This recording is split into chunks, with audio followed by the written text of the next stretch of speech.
Um santo e abençoado ano da graça para todos vocês em 2017.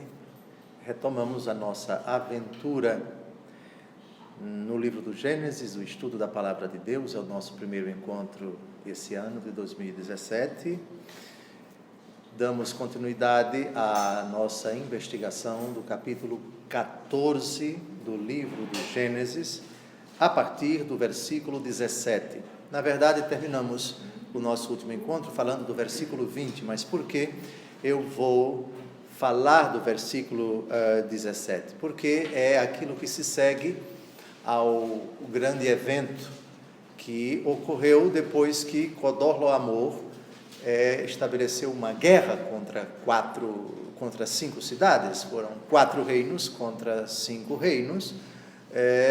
Ocorre que o rei de Sodoma, onde morava Ló, sobrinho de Abrão, que depois vai passar a se chamar Abraão, era um rei vassalo e se negou a pagar o tributo a esse rei, Codorlaomer. E Codorlaomer não aceitou isto e estabeleceu uma guerra contra essas pequenas cidades, esses pequenos reinos.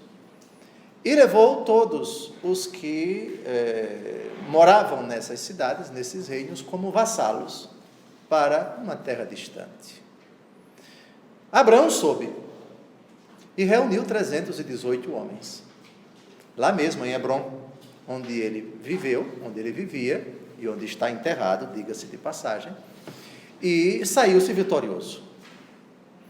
E a vitória de Abraão consistia basicamente nisto: eu quero meu sobrinho de volta. Só que ele trouxe consigo o sobrinho, sua família, as mulheres das cidades,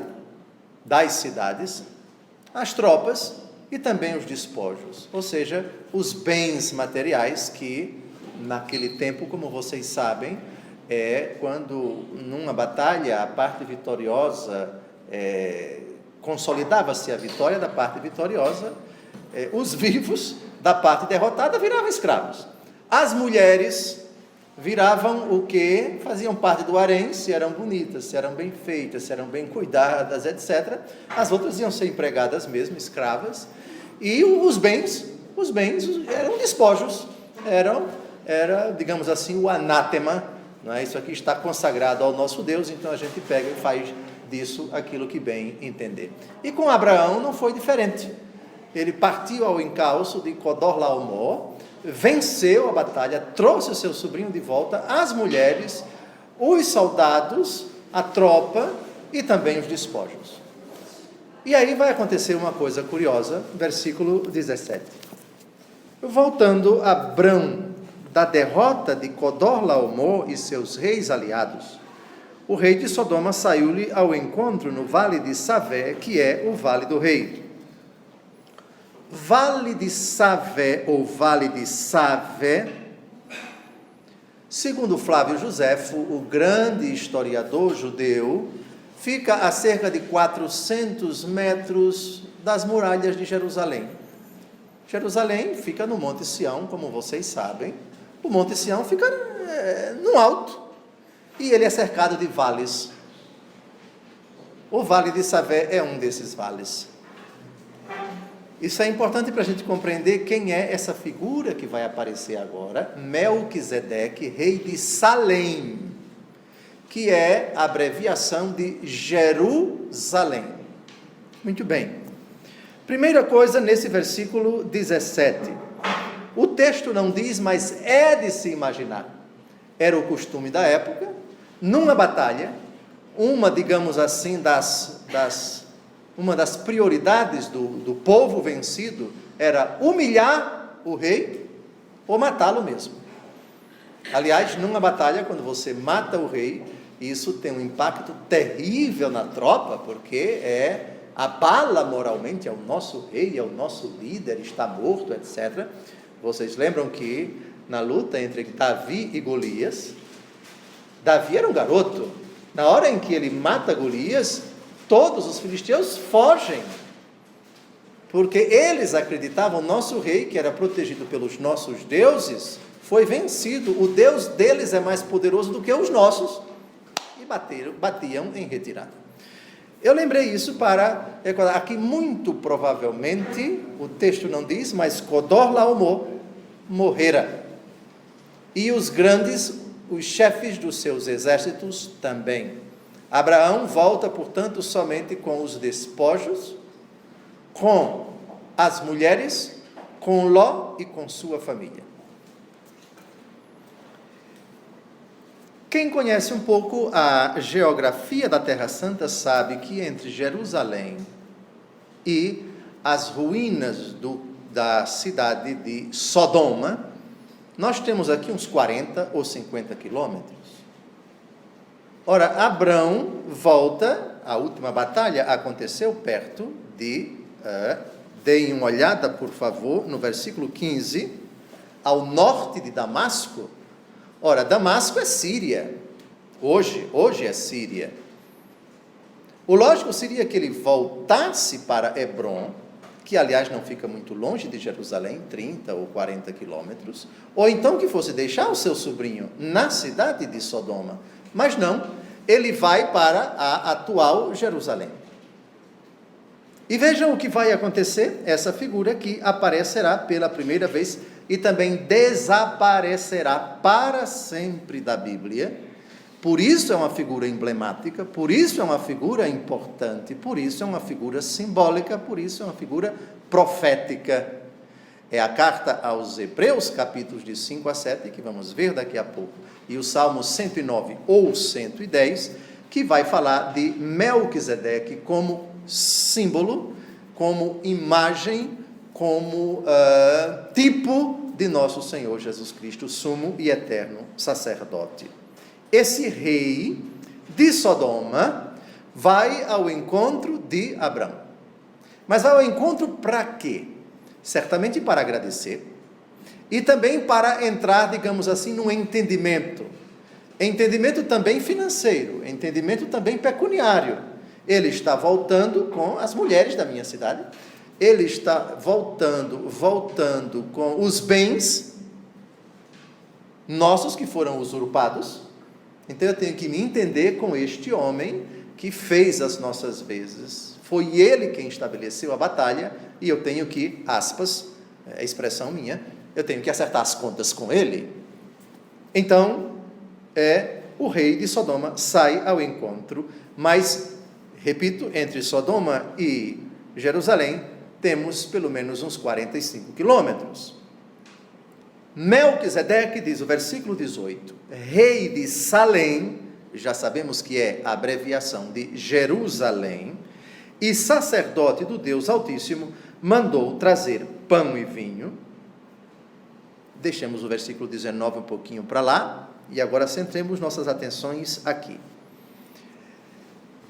Nas primeiras manifestações da realeza na história da humanidade, portanto, bem antes do Antigo Testamento, nós temos as funções de rei e de sacerdote concentradas na mesma pessoa. Isso não é de estranhar, porque a monarquia concentrava, não as monarquias de hoje, mas as monarquias de antigamente, de muito antigamente, concentravam na figura de um só homem, ou de uma mulher, no caso, rainha, as três prerrogativas de executar, de legislar e de executar. Poder executivo, poder legislativo, poder judiciário. Que só vai ser, na história da humanidade, desmembrada essa tríade com a Revolução Francesa, Montesquieu, se não me engano. Mas, antigamente, essas três prerrogativas eram concentradas na figura de uma só pessoa, o monarca. Mas, bem mais antigamente, além dessas três prerrogativas, nós temos a prerrogativa de se dirigir a Deus, de realizar o culto. Portanto, o sacerdote era o rei.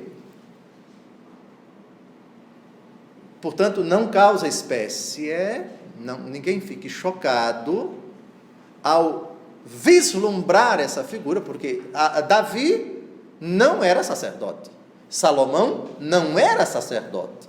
Aqui estamos numa época bem posterior de Israel, onde já temos o sacerdócio confiado por vontade de Deus a uma tribo, no caso, os homens, os levitas, os homens da tribo de Levi, uma das 12 tribos de Israel. Mas isso é somente depois que Israel, saindo do Egito, toma posse da terra, a posse definitiva. Então nós temos o rei, tem uma função que é dele. Os profetas têm uma função que é uma função deles, e os sacerdotes têm uma função que é somente deles. Cada um no seu lugar, cada um no seu terreiro, cada um no seu puleiro. Mas aqui não.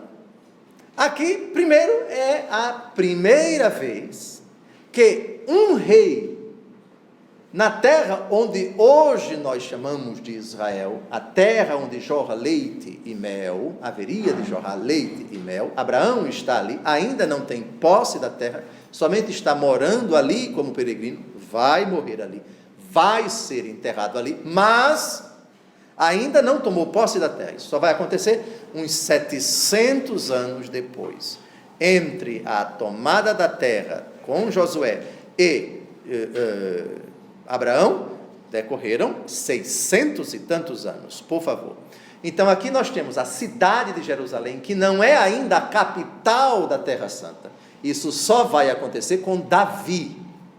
Essa cidade já é um reino, mas um reino bem anterior dos muitos reinos que vigoravam ali. No livro de Josué, no final do livro de Josué, se diz que com a tomada, a entrada do povo na terra prometida, a conquista da terra vai acontecer paulatinamente e dolorosamente. 31 batalhas vão acontecer. Então o exército dos hebreus vai conquistar a terra, mas não vai ser dada de mão beijada, não. A terra vai ser conquistada com batalha. 31 batalhas. Desde o sul, hoje o sul do Mar Morto, ali, aquela parte do Mar Morto, até o extremo norte, já na divisa com a atual Síria, com o atual Líbano, não é? O Monte Carmelo, por ali. Então, são 31 batalhas. Jerusalém é um dos muitos reinos que existiam em Canaã, cujo rei era, ao mesmo tempo, o sacerdote. Pergunta: esse sacerdote chamado Melquisedeque, que é rei de Jerusalém, ou rei de Salém, acreditava no verdadeiro Deus? Se acreditava, quem revelou a fé do verdadeiro Deus a este rei? São perguntas cujas respostas não podemos dizer com precisão, porque o texto não fala. Essa figura aparece aqui e vai desaparecer também daqui a pouco. Nunca mais se falará dele, não se sabe de onde ele veio, para onde ele foi, onde morreu, não sabemos nada absolutamente dele. E precisamente por causa dessas informações escassas, é que ele vai ser símbolo de nosso Senhor Jesus Cristo. Muito bem, então o rei sai da cidade de Jerusalém e vai ao encontro de Abraão.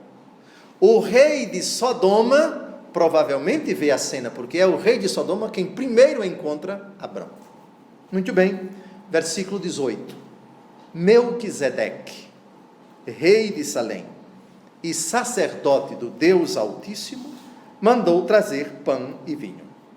Sacerdote do Deus Altíssimo. Obviamente aqui não estamos diante de uma entidade pagã, estamos diante de um rei que professa a fé no Deus Altíssimo, no Deus de Abraão, no Deus de Isaac, no Deus de Jacó.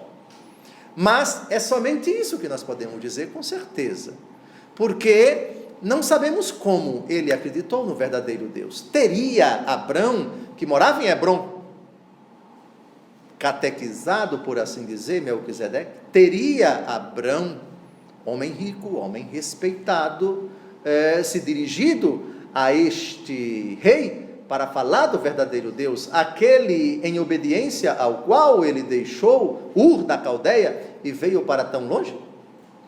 Não sabemos responder. O fato é que o Deus de Abraão é o Deus de Melquisedeque, ou seja, o Deus Altíssimo.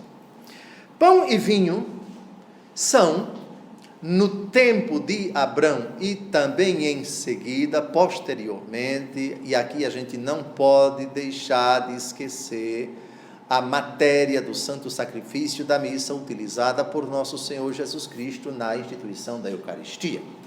Tomou o pão, deu graças o deu aos seus discípulos, dizendo: tomai todos e comei, isto é o meu corpo que será dado por vós.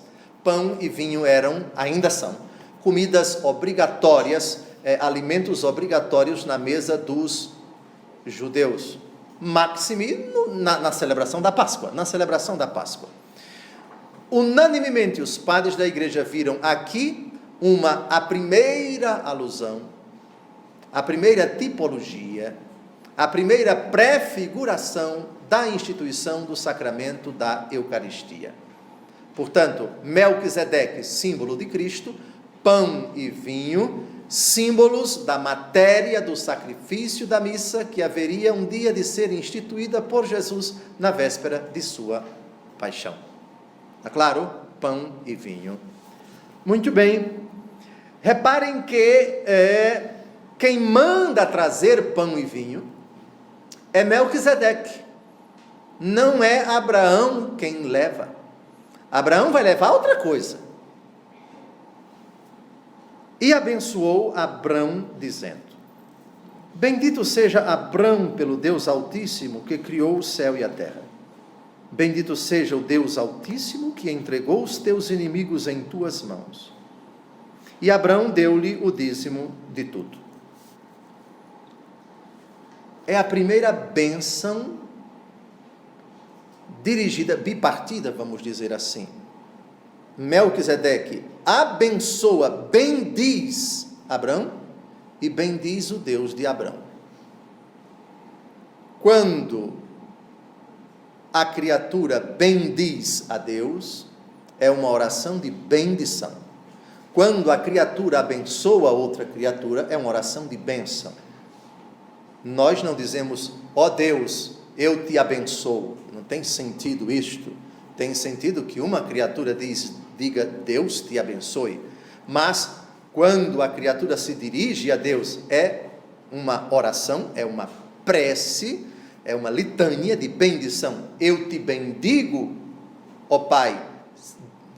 Deus, eu te bendigo, ó Pai.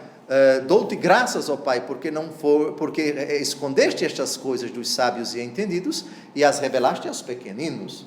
É a oração de nosso Senhor Jesus Cristo ao Pai. Eu te louvo, ó Pai, eu te bendigo, ó Pai. Bendizer. Bendizer é próprio da criatura dirigindo-se ao Criador. E abençoar é próprio de Deus para as criaturas e próprio da criatura superior, digamos assim, ao inferior, abençoando. Mas a bênção da criatura ao Criador não é uma iniciativa dele. A eficácia da bênção da criatura a outra criatura é por força da graça de Deus. Tanto é que das muitas palavras utilizadas de um pai ao abençoar o filho é: Deus te abençoe, Deus te proteja, Deus te faça feliz, Deus te dê juízo, se for o caso, se for um tonto, maluquinho, Deus te dê juízo, Deus te dê paciência, Deus te dê isso, Deus te dê aquilo outro. Quem abençoa evoca a autoridade de Deus. Está claro? Muito bem. Agora, nós não podemos utilizar esta nomenclatura quando o assunto é Deus. Aí é bem dizer, aí é elogiar. Então, oração de bendição é uma oração um pouco diferente da oração de bênção. Está claro? Vamos ver a oração de bênção clássica, a bênção do livro dos Números. A bênção do livro dos Números, quem pode dizer quando é que ela aparece, a única vez do ano em que ela aparece na liturgia da igreja? Ninguém lembra? A liturgia do dia 1º de janeiro, por favor. A liturgia do dia 1º de janeiro. O Senhor te abençoe e te guarde, volva sobre ti a sua face, o Senhor se compadeça de ti, etc, etc. Não lembram disso? Pelo amor de Deus. Números capítulo 6,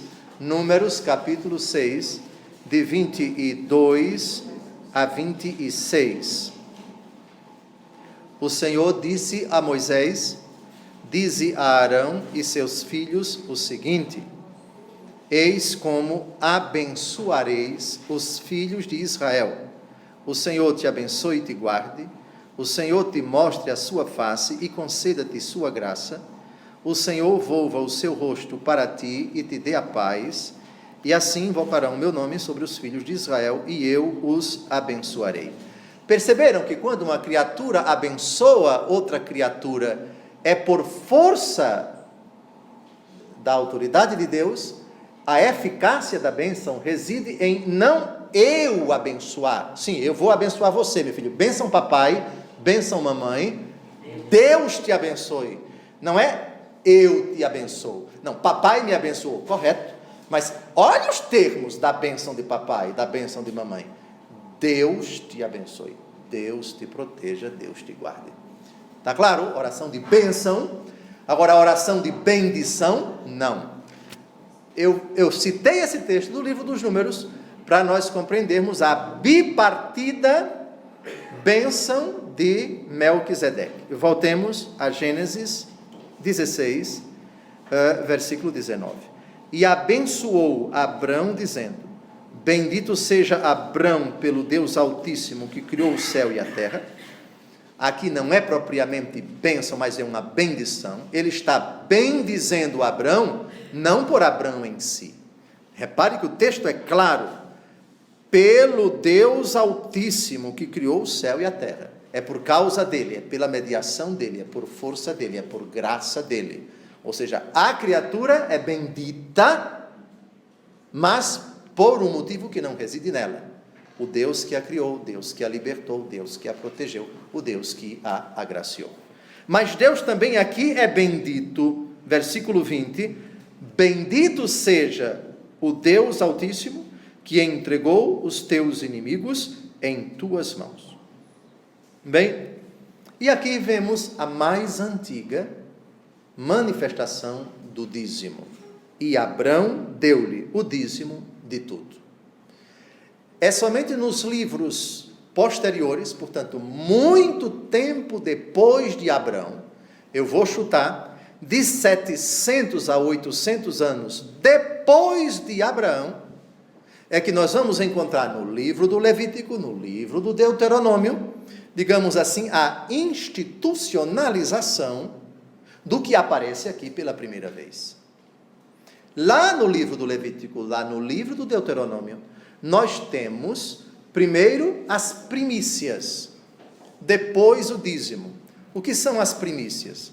As primícias são, aí sim, já no livro do Gênesis, e se nós quiséssemos encontrar os primeiros rudimentos, os primeiros sinais, se bem que não muito claros, de uma primícia, nós temos Caim e Abel. Caim e Abel, cada um apresenta a Deus o fruto do seu trabalho. Não dá para dizer se é a 10ª parte, não dá para dizer quanto de verdura Caim apresentou a Deus e quanto de animais Abel apresentou a Deus, qual é a proporção, etc. Ainda está tudo muito rudimentar, tudo é muito, digamos assim, escasso. As afirmações na Escritura não são muito claras. Muito bem. Mas as primícias são aquela obrigação de todos os criadores de animais e todos os plantadores de vegetais, na primeira colheita, ou nos partos dos animais, nas crias, de se apresentar a Deus o fruto do seu trabalho, como sinal de gratidão a Deus. A primeira colheita, eu apresento a Deus, eu ofereço a Deus. E os primeiros animais que nasceram, eu ofereço a Deus. Isso são as primícias. Dízimo, 10ª parte de tudo, entra depois. Também do ponto de vista financeiro. As primeiras manifestações de devolver a Deus parte daquilo que Ele concede ao homem como fruto do seu trabalho, não foram pecuniárias, não foram de dinheiro, mas o fruto do trabalho. O dízimo entra depois, o dinheiro entra depois. Portanto, aqui nós já temos a primeira expressão do que o Levítico e o Deuteronômio e outros textos posteriores, secundários quanto a esse assunto, apresentam como uma instituição já consolidada em Israel. A primeira manifestação disso acontece com Abraão. Abraão, portanto, já tinha consciência. Não se sabe como, não se pode nem falar de uma religião institucionalizada no tempo de Abraão. Não temos lei, não temos templo, não temos um culto, não temos sacerdotes. Tudo ainda é muito rudimentar. Lembrem-se que o nosso pai Abraão saiu de uma cidade onde se professava o politeísmo. Então, para ele, tudo é novo. E Deus Todo-Poderoso revela a medida da capacidade dele e das pessoas com quem ele conviveram e que haveriam de crer no verdadeiro Deus, a saber, Sara,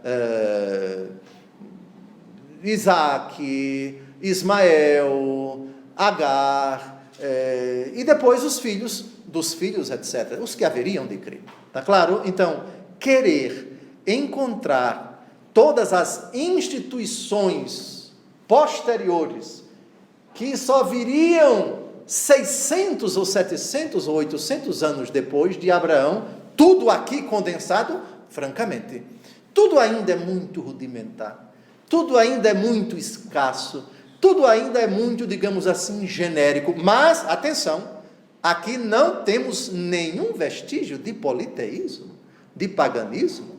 O texto é claro, sacerdote do Deus Altíssimo. E curioso, depois que Abraão dá o dízimo de tudo, desaparece Melquisedeque. A palavra Melquisedeque, Malqui é meu rei, Sedeque, justiça. Meu rei é justiça ou senhor de justiça. É a etimologia de Melquisedeque. Josué, 600 ou 700 anos depois de Abraão, estamos em 1800, Josué, nós estamos no ano 1200, mais ou menos, 1250, por aí. Josué atravessa o Rio Jordão e entra na Terra Santa. A primeira cidade a conquistar é Jericó, nós já sabemos. E depois que ele conquista Jericó, vai conquistando outras cidades, Gabaon, etc. Gabaon, perto do que hoje nós entendemos por Emaús, Gabaon, por ali. Muito bem, então o então rei, na época, o rei de Jerusalém, se informa e tem um medo de se pelar de Josué, que vai acabar dominando também o reino de Jerusalém. Mas vejam quem era o rei de Jerusalém, da cidade de Jerusalém, o reino de Jerusalém, quando Josué, 600 e poucos anos depois de Abraão, ter prestado honras, ter cultuado a Deus com Melquisedeque, ter dado o dízimo de tudo a Melquisedeque. Vejam o nome do rei de Jerusalém, 600 anos depois de Abraão. Livro de Josué, capítulo 10, versículo 1. Sabendo Adonisedeque, rei de Jerusalém, que Josué se tinha apoderado de Rai, e a havia votado ao interdito, que fizera a Rai e ao seu rei, como tinha feito a Jericó e a seu rei, e que os Gabaonitas tinham feito paz com Israel e habitavam com ele, teve grande medo, etc, etc, etc. Gabaon era com efeito uma grande cidade, etc. Gabaon hoje não fica muito longe de Jerusalém, acho que não mais que 25 quilômetros. Pois bem, então vejam, no tempo de Abraão, quem era o rei de Jerusalém? Melquisedeque. No tempo de Josué, Adonisedeque. Qual é a diferença? O prefixo. Adonai, ou Adonis, ou Adoni, meu Senhor é justiça, ou Senhor de justiça. Adonai é meu Senhor. Então, uma coisa curiosa, também simbólica, também emblemática, entrando na terra prometida e conquistando a terra, Josué se defronta com Adonizedeque. Seria ele um ancestral, seria ele um descendente bem remoto de Melquisedeque? Não sabemos. O fato é que o prefixo de ambos os nomes é o mesmo. Melquisedeque, Adonizedeque. Bem, mas voltemos ao livro do Gênesis. Agora vamos ao diálogo do rei de Sodoma com Abrão. Devolve-me os homens e guarda os bens, disse o rei de Sodoma a Abrão. É aquilo que eu falei para vocês ainda há pouco. O texto é sóbrio, certamente houve uma gratidão. Muito obrigado por você ter trazido meus homens, minha gente, minha raça, minhas mulheres e os despojos. Só que eu não quero os despojos, fique com eles para você, mas eu quero meus homens. Ou seja, eu sei que eu estou devendo a você, eu sei que essa batalha custou muito para você. Quanto dos 318 homens que foram arregimentados por Abraão morreram em batalha? O texto não diz. Por falar em 318, vejam o versículo 14, vejam. Abraão ficou indignado, ficou furioso ao saber que seu sobrinho tinha sido levado como vassalo, e na hora, em Hebrom, lá mesmo, ele fez o seu pequeno exército, 318 homens. Então, esses homens, não sabemos quantos voltaram, né? Quantos morreram, quantos ficaram feridos, etc. E quantos dos escravos, quantos dos homens e mulheres que foram levados de Sodoma e das outras cidades próximas, voltaram. Aqui nós temos um acordo. O rei de Sodoma diz: fique com os bens, eu não quero, mas me devolva os homens. Só que Abraão, numa prova ilibada de justiça, numa demonstração inequívoca de que ele estabeleceu guerra, não foi por causa de dinheiro, não foi por causa de bens, não foi por causa de glória, não foi para aumentar o seu exército, foi por causa do seu sobrinho. A guerra foi por causa do sobrinho. Abraão tinha o quê? Aquele sentido de família. Mexeu com meu sobrinho? Não, aí... E aqui vocês vão entender a lisura de Abraão. Eu não quero nada seu, não preciso de nada de você. Mas ele vai dizer isso de outra forma, versículo 22, levanto a minha mão para o Senhor Deus Altíssimo, que criou o céu e a terra. Respondeu Abrão, de tudo o que é teu, não tomarei sequer um fio, nenhum cordão de sandália, para que não digas, enriqueci Abrão, nada para mim, exceto somente o que comeram os meus servos, e a parte dos homens que vieram comigo, Ané, Escol e Mambré. Estes hão de receber a sua parte. Pois bem, eu não quero nada seu, mas os meus homens tiveram despesas, enfim, a logística da guerra foi uma coisa considerável, é preciso ressarci-los, eu não quero nada para mim, não é? Então, Abraão aqui já demonstra ser uma pessoa extremamente reta, modelo para nós. Quem sabe qual é o livro, e especificamente o capítulo desse livro do Novo Testamento, onde Abraão é sumamente elogiado? A carta aos Hebreus, capítulo 11. Para nós, ele é nosso pai na fé, mas ele é também uma pessoa muito virtuosa. Muito bem, terminado o capítulo 24, agora nós vamos olhar a figura de Melquisedeque. Por que ele é tão importante para o cristianismo? Porque os cristãos viram em Melquisedeque algo tão grandioso, tão profético, a imagem de algo que haveria de vir, ou mais precisamente de alguém que haveria de vir. Primeiro vamos fazer uma escala técnica no Salmo 109 ou 110, dependendo da Bíblia. No caso da nossa Bíblia, o Salmo 109, um salmo sobre o Messias, o salmo sobre o Messias. Esse salmo vai ser citado pela carta aos Hebreus em 3 capítulos, 5, 6 e 7. E deles nós vamos ver alguns versículos. Mas primeiro, o Salmo 109. Salmo de Davi.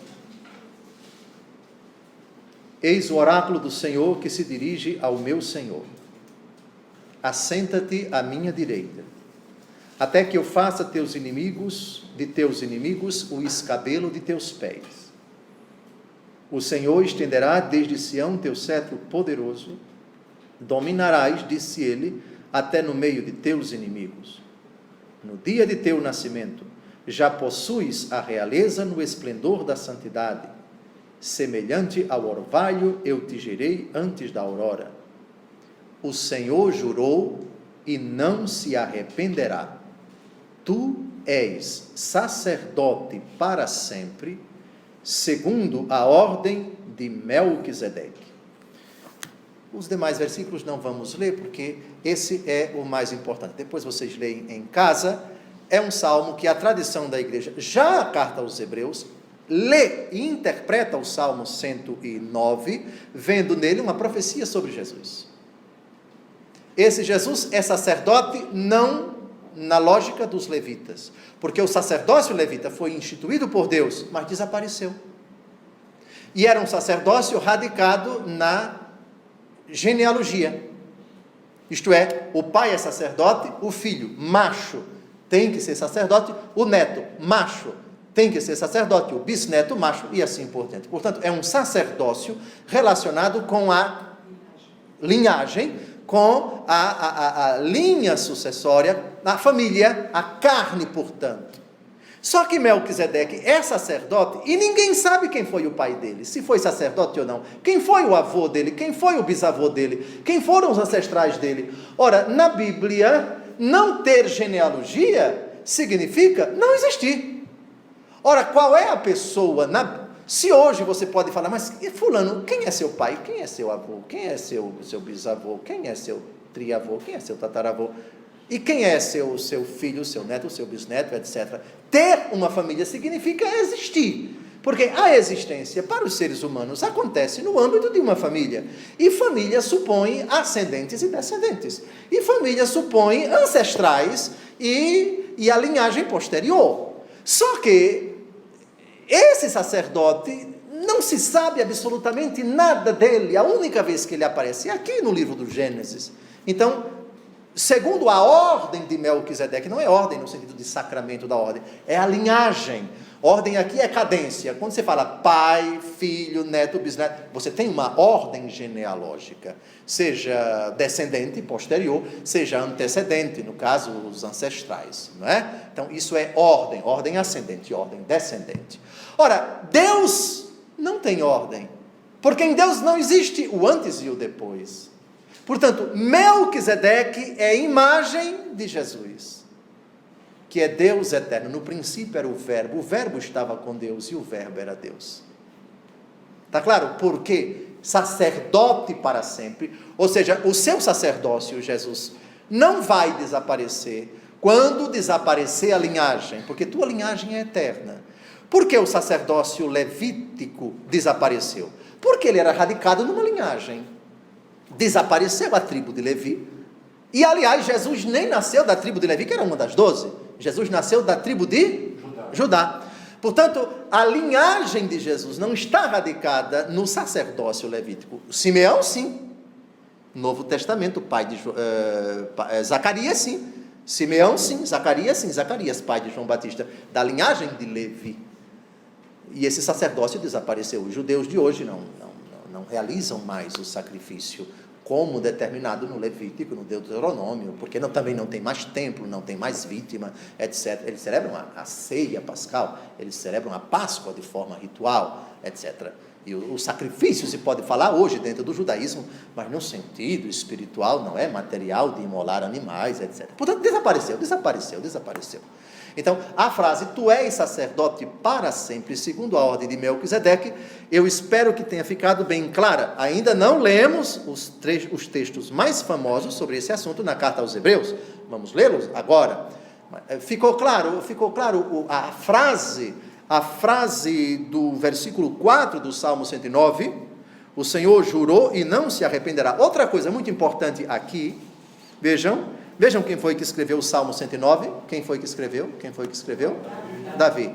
Reparem o que aqui Davi diz de alguém que fala para alguém, eis o oráculo do Senhor que se dirige a meu Senhor, Deus Pai que se dirige a Deus Filho. Lógico que essa afirmação última que eu acabei de dizer vai ser fruto da interpretação tanto de Jesus como da carta aos Hebreus. Vamos logo então à carta aos Hebreus, capítulos 5, 6 e 7. Ficou claro o salmo profético a respeito de Jesus? Porque tu és sacerdote para sempre, segundo a ordem de Melquisedeque? Bem, vamos então agora à carta aos Hebreus. Primeiro, capítulo 5, versículos de 1 a 6. Em verdade, todo pontífice é escolhido entre os homens e constituído a favor dos homens como mediador nas coisas que dizem respeito a Deus, para oferecer dons e sacrifícios pelos pecados. Sabe compadecer-se dos que estão na ignorância e no erro, porque também ele está cercado de fraqueza. Por isso, ele deve oferecer sacrifícios tanto pelos próprios pecados, quanto pelos pecados do povo. Ninguém se apropria desta honra, senão somente aquele que é chamado por Deus como Arão. Agora vem o que interessa. Assim também Cristo não se atribuiu a si mesmo a glória de ser pontífice. Esta lhe foi dada por aquele que lhe disse, tu és meu filho, eu hoje te gerei, como também diz em outra passagem, olha a passagem que a gente acabou de ver, tu és sacerdote eternamente, segundo a ordem de Melquisedeque. Muito bem, pulemos agora para o capítulo 6, versículos de 13 a 20. Quando Deus fez a promessa a Abraão, como não houvesse ninguém maior por quem jurar, jurou por si mesmo, dizendo, em verdade, eu te abençoarei e multiplicarei a tua posteridade. E Abraão, esperando com paciência, alcançou a realização da promessa. Os homens, com efeito, juram por quem é maior do que eles, e o juramento serve de garantia e põe fim a toda controvérsia. Por isso, querendo Deus mostrar mais seguramente aos herdeiros da promessa a imutabilidade da sua resolução, interpôs o juramento. Por este ato duplamente irrevogável, pelo qual o próprio Deus se proibia de desdizer-se, encontramos motivo de profunda consolação, nós que pusemos nossa perspectiva em alcançar a esperança proposta. Esperança esta que seguramos qual âncora de nossa alma, firme e sólida, e que penetra até além do véu, no santuário, onde Jesus entrou por nós como precursor, pontífice eterno, segundo a ordem de Melquisedeque. Mas é o capítulo 7, sem dúvida alguma, o mais importante, porque ele vai explicar, digamos assim, mastigando, por que Melquisedeque, que apareceu, ninguém sabe de onde, e desapareceu, ninguém sabe como, é só aquilo que nós vimos ainda há pouco, que sabemos de Melquisedeque, porque ele é imagem de Cristo, porque ele é figura do sumo eterno sacerdote nosso Senhor Jesus Cristo. Este Melquisedeque, rei de Salém, sacerdote de Deus Altíssimo, que saiu ao encontro de Abraão quando este regressava da derrota dos reis e o abençoou, ao qual Abraão ofereceu dízimo de todos os seus despojos, é, conforme seu nome indica, primeiramente rei de justiça e depois rei de Salém, isto é, rei de paz, sem pai, sem mãe, sem genealogia. A sua vida não tem começo nem fim, comparável sob todos os pontos ao Filho de Deus, permanece sacerdote para sempre. Pulemos para o versículo 9. Por fim, por assim dizer, também Levi, os filhos de Levi, como vocês sabem, eram os sacerdotes do Antigo Testamento. Depois que Israel toma posse da terra, vejam o versículo 5, os filhos de Levi, revestidos do sacerdócio, na qualidade de filhos de Abraão, têm por missão receber o dízimo legal do povo, isto é, de seus irmãos, etc, etc. Então, versículo 9, também Levi, que recebe os dízimos, pagou-os na pessoa de Abraão, pois ele já estava em germe no íntimo deste, quando aconteceu o encontro com Melquisedeque. Se a perfeição tivesse sido realizada pelo sacerdócio levítico, porque é sobre este que se funda a legislação dada ao povo, que necessidade havia ainda de que surgisse outro sacerdote segundo a ordem de Melquisedeque, e não segundo a ordem de Arão? Versículo 15, isto se torna ainda mais evidente se se tem em conta que este outro sacerdote, que surge à semelhança de Melquisedeque, foi constituído não por prescrição de uma lei humana, mas pela sua imortalidade, porque está escrito: tu és eternamente sacerdote, segundo a ordem de Melquisedeque. Versículo 21, para ele, ao contrário, interveio o juramento daquele que jurou, disse: jurou o Senhor e não se arrependerá, tu és sacerdote eternamente. E esta aliança da qual Jesus é o penhor, é-lhe muito superior. Muito bem, então, eu penso que o capítulo 14 está modestamente bem explicado. É hora de encerrar o nosso encontro, já estamos a 50 minutos.